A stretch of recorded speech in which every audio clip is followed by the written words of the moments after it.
Salut les bricoleurs de la vape. Alors, une petite vidéo pour parler d'agitateur magnétique en do it yourself. C'est pas une énième vidéo pour présenter un agitateur magnétique, il y en a déjà énormément qui traînent sur internet. C'est une vidéo pour présenter un petit accessoire dont j'ai le fichier STL pour imprimante 3D que je vais vous partager, qui permet de transformer un agitateur magnétique qui fonctionne, mais qui fonctionne plus comme un simple aimant qui tourne, en un bon agitateur magnétique qui normalement devrait faire le job un petit peu plus correctement. Alors, pour l'historique des choses, la plupart des agitateurs magnétiques, c'est toujours le même principe, c'est un ventilateur de PC, souvent 12 volts, une régulation PWM, et soit une alimentation stabilisée 12 volts, ou moi je pense aussi utiliser 3 accus de vape, donc 3 x 4, 20, on est sur du 12 volts et quelques, avec des accus à pleine charge. Pour la partie magnétique, ce qui est utilisé dans la plupart du temps, c'est un aimant de disque dur. Une fois démonté, ça donne ça. On l'arrache de son support, on récupère l'aimant. Donc ça fonctionne bien, dans le sens où ce sont des aimants qui sont quand même assez costauds, mais avec leur forme particulière, en fait ils sont pas du tout faciles à équilibrer sur le ventilateur. Moi j'aimais pas parce que ça vibrait énormément.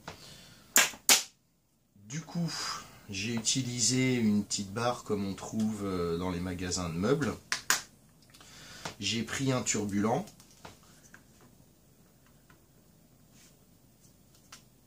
Alors j'ai identifié arbitrairement à côté plus moins.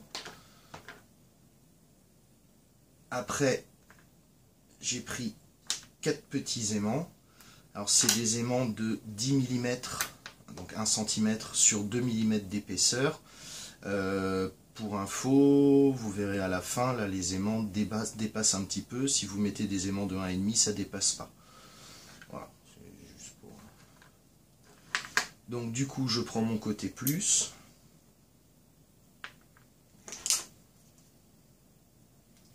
Et l'aimant qui est venu se coller, je l'identifie en plus.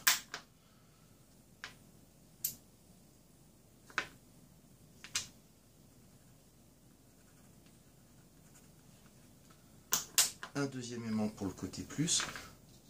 Ensuite, je fais pareil avec le côté moins du turbulent.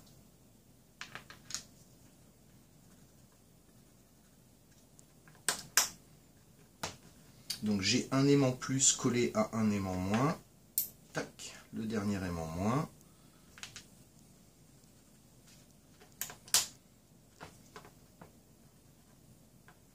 Voilà, donc j'ai bien mes 4 aimants qui sont identifiés.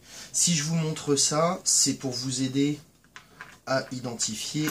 Voilà, il est venu tout seul se mettre en place. C'est pour vous aider à identifier le magnétisme des 4 aimants pour pouvoir après les mettre dans le support à aimants imprimé. Donc là, ça a été un petit peu effacé. Mais pareil, j'avais mes 2 aimants plus ici et mes 2 aimants moins ici. Donc, j'étais passé des aimants de disque dur à ce système-là. Alors l'avantage, c'est que c'est pas mal équilibré, les aimants sont collés, puis ça m'a permis de jouer avec différents écartements pour trouver un écartement qui était correct pour tous les turbulents. Alors je vais vous montrer, j'ai acheté un kit avec un petit peu tous les turbulents. Je mets ma barre sous une plaque en plastique et je jette les turbulents. Et ils doivent venir se centrer. Le milieu du turbulent doit vraiment être sur le milieu de la barre et qui doit correspondre au milieu du ventilateur. Et ça de manière à ce que le milieu du tourbillon d'agitation au-dessus dans le bécher, enfin que tout soit vraiment centré sur le milieu de votre mélangeur. Rien que ça, ça fera vraiment une grosse différence par rapport à la plupart des agitateurs en do it yourself. Donc vous voyez toutes les tailles d'aimants, de turbulents, pardon, viennent s'accrocher correctement sur la barre. Voilà. C'est pareil sur celle-là. Donc voilà, ça c'était pour les origines du projet. Une fois que j'ai fait ça, c'était sympa, ça marchait bien. Maintenant j'ai un ami qui travaille sous SolidWorks, à qui j'ai demandé de me faire le fichier STL et le schéma que vous voyez ici, qui sera joint au fichier STL en PDF, pour une petite barre. Du coup, c'est quelque chose qui est parfaitement équilibré, qui a des logements qui sont prévus pour les aimants. Alors là, je suis désolé, ils sont collés, ils sont en place et j'en ai pas une autre pour vous présenter. Donc la barre, elle se présente comme ça. Il y a 4 trous, dont 2 qui sont quasiment collés. Derrière, il y a 5 petits trous qui peuvent servir pour chasser les aimants si un jour ils sont cassés, oxydés ou vous avez envie d'en changer. Et un 5e trou au centre qui est là juste pour le centrage de la barre. Donc ce que vous faites, vous préparez de la colle, du double face, ce que vous voulez. Vous repérez le centre de votre ventilateur. Moi ce que j'ai fait, j'ai utilisé une aiguille ou un trombone. Vous le passez par le trou du milieu, bien dans le centre du ventilo. Vous venez coller la barre. Et ensuite vous venez coller les 4 aimants. Et vous avez votre ventilateur prêt à fonctionner. Donc le seul défaut, c'est que forcément la barre fait une surépaisseur par rapport au ventilateur, donc il faudra faire des petites pattes ou utiliser les petites pattes qu'on utilise en électronique. Là, ça existe en 2, 3, 4, 5, enfin tous les diamètres, ou même dans les ordinateurs, il y a moyen de récupérer des fixations et de le décoller un petit peu du bord de votre agitateur. La barre est assez épaisse. Si vous avez envie de retoucher le fichier STL et de la faire moins épaisse, vous pouvez. Je vous le déconseille quand même un peu, parce que mine de rien, 4 petits aimants néodymes comme ça a une sacrée force d'attraction. Et si on approche trop ça du ventilo, ça finit par se plaquer sur le ventilateur, perturber le champ magnétique et il ne tourne plus du tout. Donc voilà pourquoi la barre est assez épaisse. Et bon, les aimants dépassent d'1 mm, moi ça ne me dérange pas. Comme je vous disais, vous prenez des aimants de 1,5 au lieu de 2 mm d'épaisseur et vous aurez plus du tout de surépaisseur. Voilà.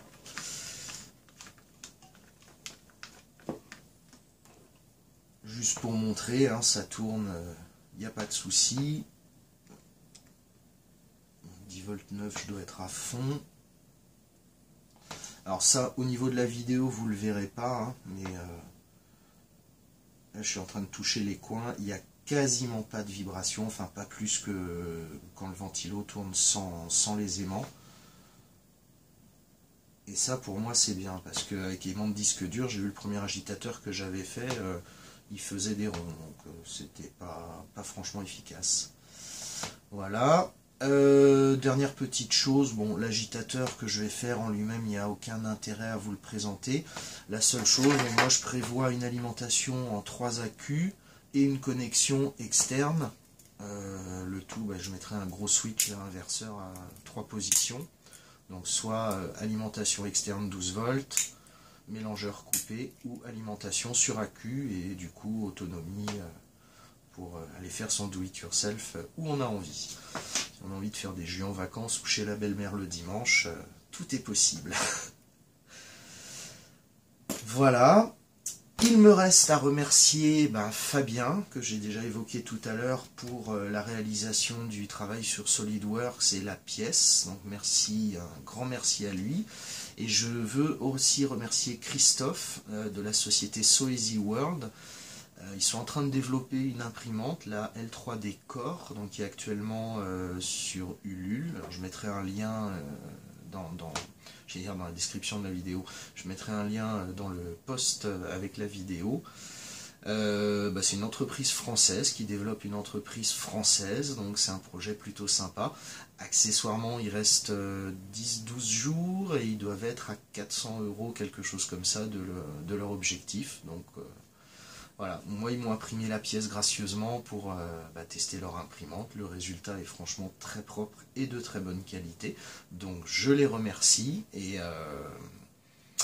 je vous remercie également d'avoir regardé la vidéo jusqu'au bout. Je vous souhaite une bonne soirée en espérant que ce petit accessoire vous soit utile. Bonne continuation, bon bricolage, salut les vapotos.